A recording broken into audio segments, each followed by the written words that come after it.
The new model will be the first Lumia smartphone under Microsoft's own brand name since it bought Nokia's phone business earlier this year.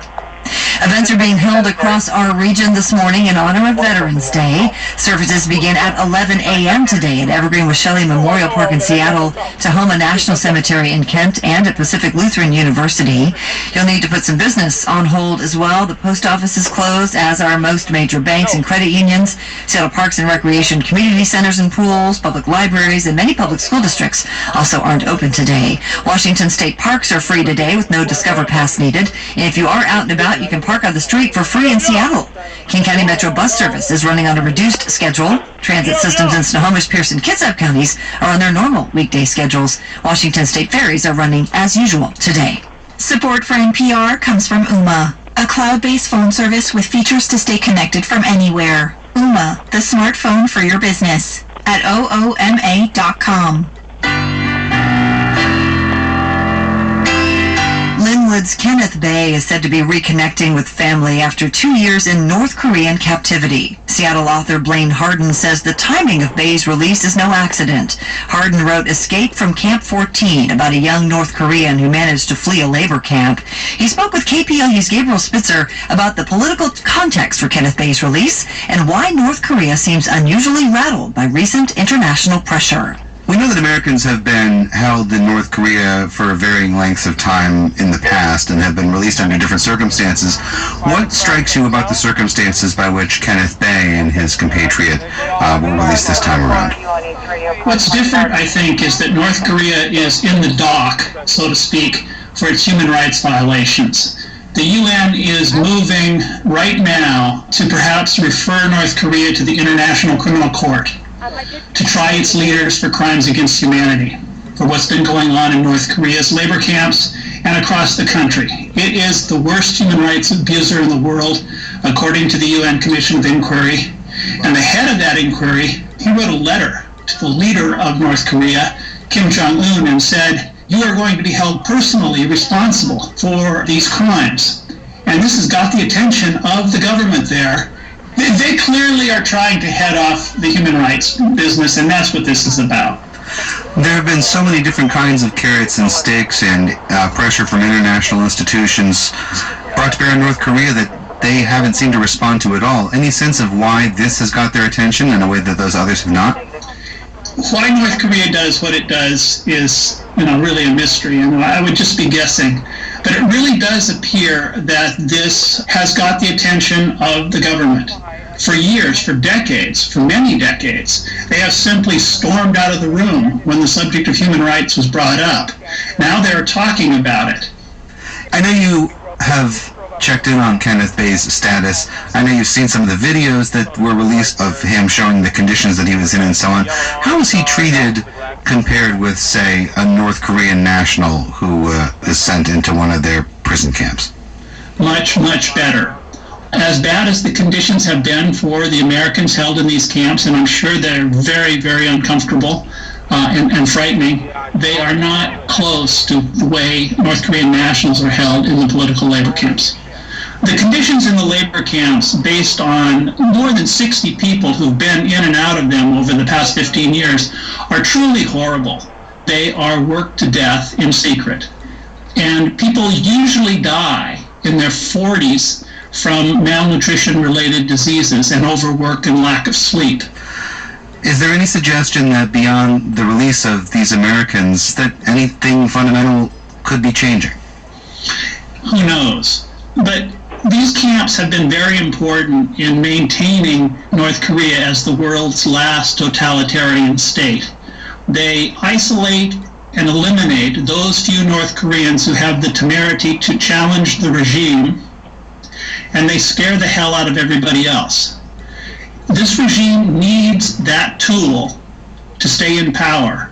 Blaine Harden is the author of a bestseller on North Korea, as well as a forthcoming book, The Great Leader and the Fighter Pilot. He lives in Seattle, where he spoke with KPLU's Gabriel Spitzer. Support for KPLU comes from the Business Practice Group at the law firm of Ryan Swanson in Cleveland. For over a century, the lawyers at Ryan Swanson have been counseling businesses and individuals throughout the Pacific Northwest. More information at ryanswansonlaw.com. It's now 8:40. It's Morning Edition from NPR News. I'm Steve Inskeep. On this Veterans Day, we have a private story we never meant to share. As part of a school benefit, I sometimes record interviews. It's a little like our series StoryCorps. People bring in relatives to record bits of family history. And that's how I recently met Ron and Sylvia McCone of Crystal Lake, Illinois. Their private story felt so important that I asked if I could share some with you. They talked about their late son, Nathan. We were just talking today that he would have been a good end.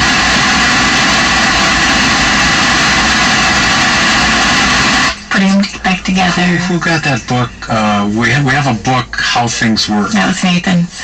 Sylvia remembers things like that. One of his teachers recommended that we buy that book for him. She said, "This is Nathan," she said. He was always very adventurous. Yeah. Adventurous. The McCones recalled living in Georgia with a pond that attracted alligators just beyond the backyard fence. Right away, Nathan became very adept at climbing the fence. He took it on as a challenge. Going out to do some alligator wrestling. That was Nathan McCone, born in 1982. When he grew older, he wanted to be a pilot. To do that, he enlisted in the Marines after 9/11. We tell you the story because in 2012, Captain Nathan McCone was killed in a helicopter crash in Afghanistan. The McCones are among at least 2,200 American families who shared an experience. All received news of a service member killed in Afghanistan where U.S. combat operations formally end this year. All went through a moment of learning the news. It was a Thursday. We had company at our house. They left about 10 o'clock, and we had just climbed into bed and turned out the lights, and the doorbell rang. And we looked at each other, and we thought, did somebody forget something? Was something wrong with the group that was over? And then Ron went down. He started downstairs, and as he told us the story of walking down those stairs, something kept happening. He kept veering off topic, changing the subject to earlier days when Nathan was alive. Who was at the door? 2 Marines. One thing that I think is important to understand is Nathan was the middle child, and to a major extent, I think he was also a mediator, and he was just always even keel. Happy. Mm-hmm. He would push the button to see what kind of reaction he got. And it was impossible to hold it against him because you knew what he was doing. He's just, horsing around or whatever. And But there were 2 Marines at the door. And I knew, seeing the 2 Marines at the door, I didn't want to finish going down the stairway. You know what it means, I mean, there's something bad happened if they come to your door. Could you see, going down the stairway, that's who it was? You could see? Oh, yeah. Our door has little windows in it, and a light comes on during the night, and so they were illuminated. So you stopped, or wanted to stop, in the middle of the stairs? And there were other things, too. Nathan, he was a runner. Growing up, he was in track and that kind of thing. But, I didn't want to go to that door. We're talking now, and you're still not wanting to go down those stairs. No. And do they tell you something, or do they hand you a piece of paper? They say the words, but then when you don't want to believe them, they read the words to you. Even then, I was thinking, well, maybe they're wrong, You try to make it go away. Was there another moment later that it hit you then? Where you couldn't deny it anymore? Maybe a month later, at first there's so much commotion going on. You've got the press calling. You've got your casualty officer saying, okay, pack your clothes. We're taking you to Dover. We're going to get you on this airplane tomorrow. And, you've got to tell your relatives, and you've got to, call your pastor, and you're just letting them lead you. And he wasn't in combat. We weren't expecting it. He had a month left, and he would have been back in Hawaii. This was a mechanical failure. Accident report says it's a mechanical failure. The main rotor and the gearbox broke off the helicopter. It dropped to the ground, and then over here, the helicopter dropped. And it says in the accident report that there was nothing the pilots could have done to save that aircraft. How many people were on the helicopter at the end? 6. They were all killed. They fell from 5,500 feet.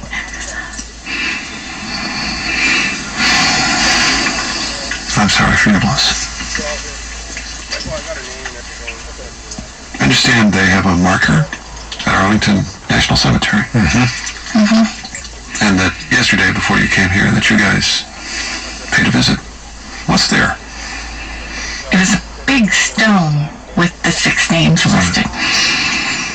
Just recently put in, grass had been planted around it.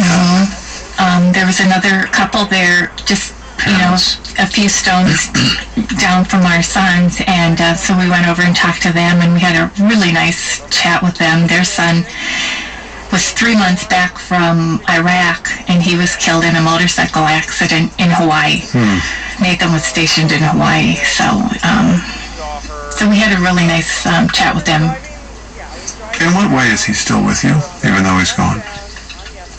I don't know, I think of him, every day. I think of the funny things. I think of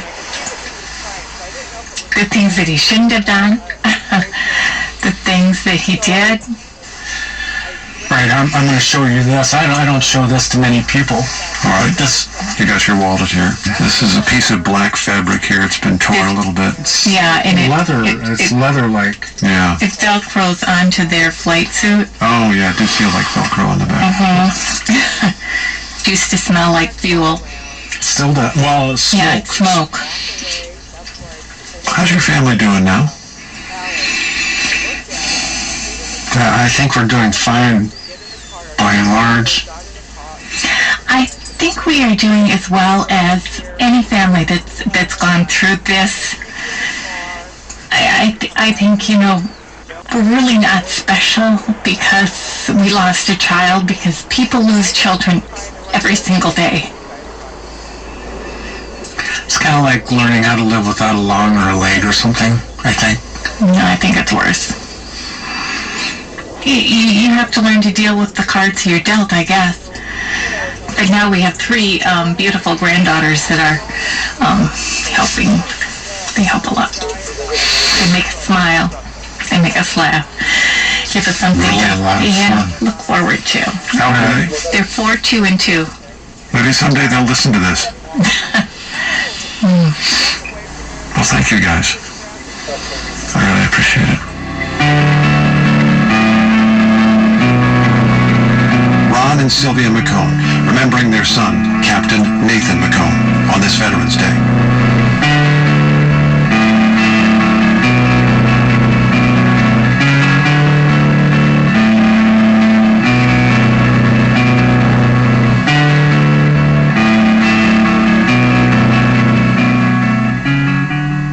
It's Morning Edition from NPR News. You're listening to Morning Edition on 88.5 KPLU, streaming at kplu.org. Good morning. I'm Kirsten Kendrick, along with Morning Edition producer Ed Ronco. Thanking you for joining us on this Veterans Day. It is now 8:49. We have Bird Note coming up for you at 8:58, followed by Midday Jazz with Dick Stein here on 88.5 KPLU.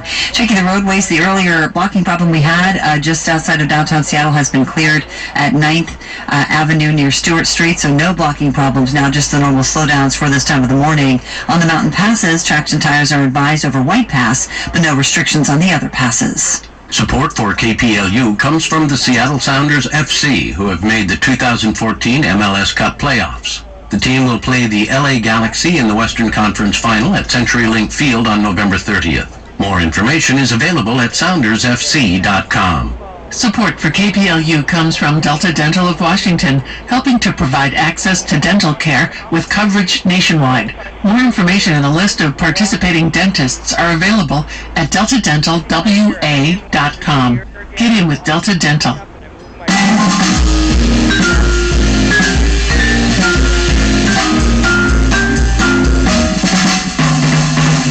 Morning, Kirsten. Good morning, Mr. Stein. How are you, sir? Doing okay. The day is young, but we've got a good start for it with the Mark Sherman Quartet here. It's called Moments Notice. It's from the LA Sessions, and that's what we'll hear right after the Birds do their tweeting at 9:01. All right, Dick, thank you so much. Midday Jazz with Dick Stein just ahead here on KPLU. And expect a sunny, chilly day for us today. Highs around 47 degrees. Freezing temperatures tonight with lows around 30. Sunny and even colder tomorrow with more freezing temperatures tomorrow night. Chance of showers and a bit warmer on Thursday and Friday. Right now in Victoria, BC, where you hear us at 89.3, sunny and 4 degrees Celsius. For our listeners in Vancouver, BC, it's 3 degrees Celsius under sunny skies. And here in Seattle, partly sunny, 44 degrees. Thanks for joining us this morning. Have a great day. Meet you back here tomorrow. Silicon Valley tech companies admit they have a problem. They've done a remarkably poor job employing a diverse workforce. Google's workforce is just 3% Latino and 2% black, far below the percentages in the population, of course. Yahoo and Facebook are not so different. We'll hear next from one African-American who did succeed in Silicon Valley. Tristan Walker played a role at the company Foursquare, a major role. Later, he started his own firm based in Silicon Valley and started a nonprofit to encourage diverse hiring in the Valley. We caught up with Walker and J.J. McCorvey, who wrote about him in Fast Company, and here's how Walker diagnoses the problem. There's the access problem, where there are not enough folks well networked into the Valley to get jobs at some of these larger companies. But I like to think a little bit more broadly about the awareness problem, right? I didn't have any idea about Silicon Valley until I moved out here 6 years ago to go to business school, right? And that's a problem. Now, you just said awareness. Are you talking about people of color not being aware of the opportunities or companies not being aware of how badly they were doing until very recently? Both. Particularly in my situation, I was born and raised in Queens, New York, in humble beginnings, and I had one goal in life when I was young, and that was to get as wealthy as possible, as quickly as possible. I realized that there are a couple ways to do it. The first was to be an actor and athlete. Second was to work on Wall Street, because I saw that there were archetypes to aspire to.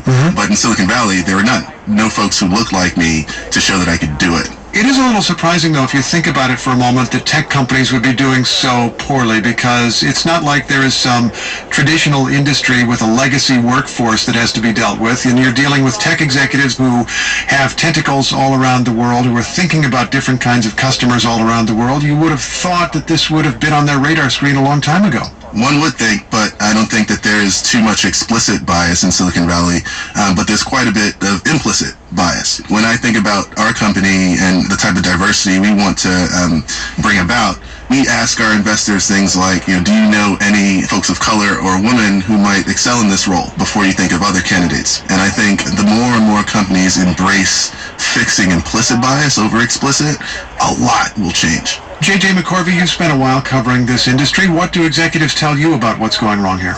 What I've been told is there are just a lot of exclusionary practices that people are just not aware that are in existence at their companies. We are seeing studies showing that there are increasing numbers of diverse graduates in tech-related fields, which suggests that people are out there. Are they not pointing themselves towards Silicon Valley at all? What you see now happening is Google, for example, is now saying that they're broadening their search when recruiting graduates.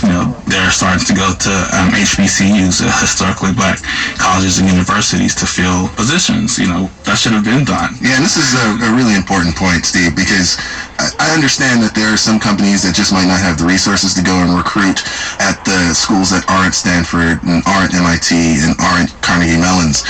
I have a not-for-profit organization that I'm chairman of called Code 2040.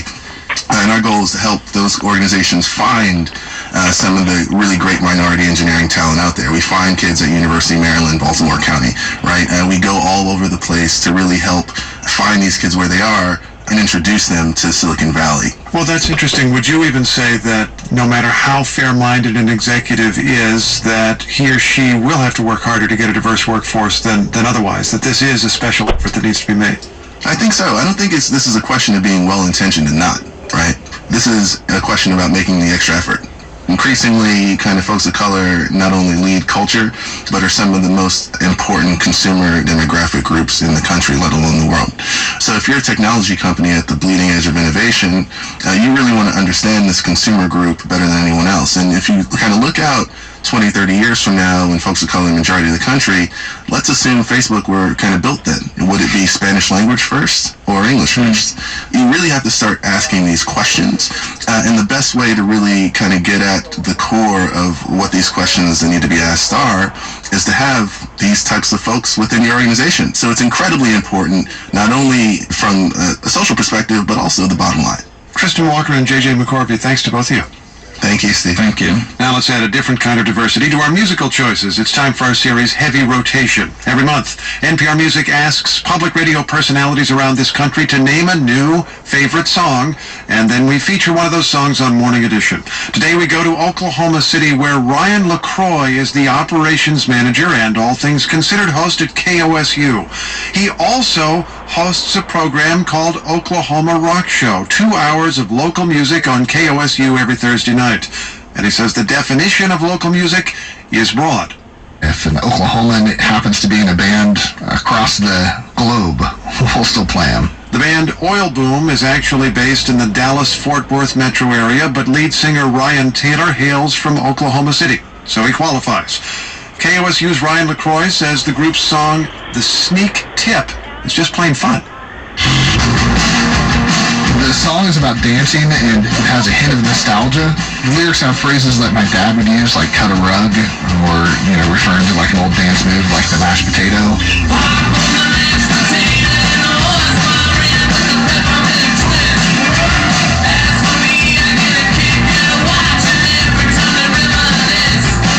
Ryan Taylor, the singer, his vocals are kind of carefree and loose, and he has an excited stutter that leads up to the chorus that almost acts as a hook on its own.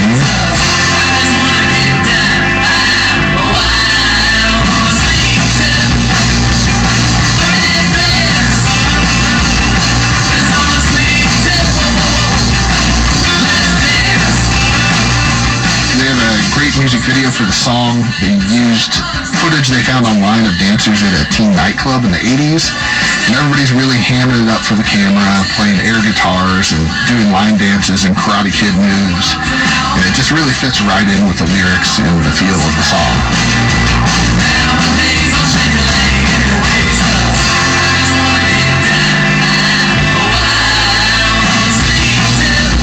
It is a mixture of garage rock and power pop, and it gives your body that instant reaction. It gets your head bopping and your legs shaking. You don't have to overthink it. Sneak Tip by Oil Boom, chosen by Ryan LaCroix of KOSU in Oklahoma City. Hear more selections from Heavy Rotation at npr.org/music. It's Morning Edition from NPR News. I'm Steve Inskeep. And this is 88.5 KPLU, Tacoma, Seattle, 90.1 KPLI Olympia, 89.3 KVIX, Port Angeles, Victoria, 88.9 KPLK, Cedar Woolley, and streaming at kplu.org. Community service at PLU, Pacific Lutheran University. Support for KPLU comes from the Seattle Symphony, with a journey from Baba Yaga's hut to the Great Gate of Kiev, featuring Mussorgsky's pictures at an exhibition, November 13th through 16th at Benaroya Hall. Tickets available at seattleSymphony.org. This is Bird Note. Big Bend National Park in Texas is a haven for birds both common and rare, as Alex Chadwick discovered on a recent visit to the park. We're on a dirt and gravel road in a place called Dugout Wells. I'm looking for birds with a guide.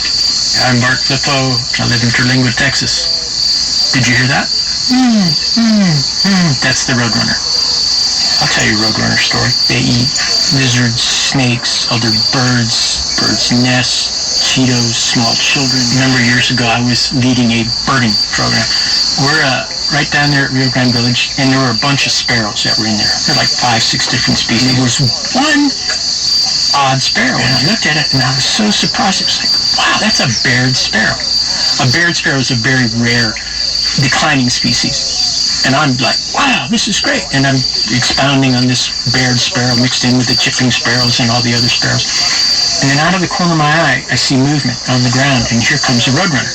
And all the other sparrows jump when this roadrunner comes in, except the Baird's. The Baird's has its head down, and it was that fast. The roadrunner snags this Baird sparrow.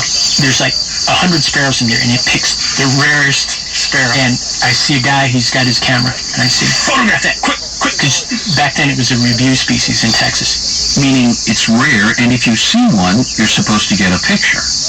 The Texas Bird Records Committee certified that the bird in the photo, the dead one, was a Baird's sparrow, and added that this was the first time the committee had ever certified a photo of a rare bird that was being eaten. For BirdNote, this is Alex Chadwick. Funding for BirdNote's series from Big Bend came from Dee Dee and Rusty Rose.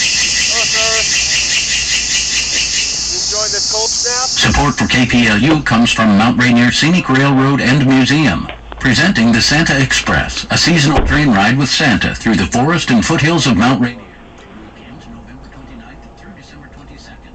Tickets and information for the Santa Express at LRS.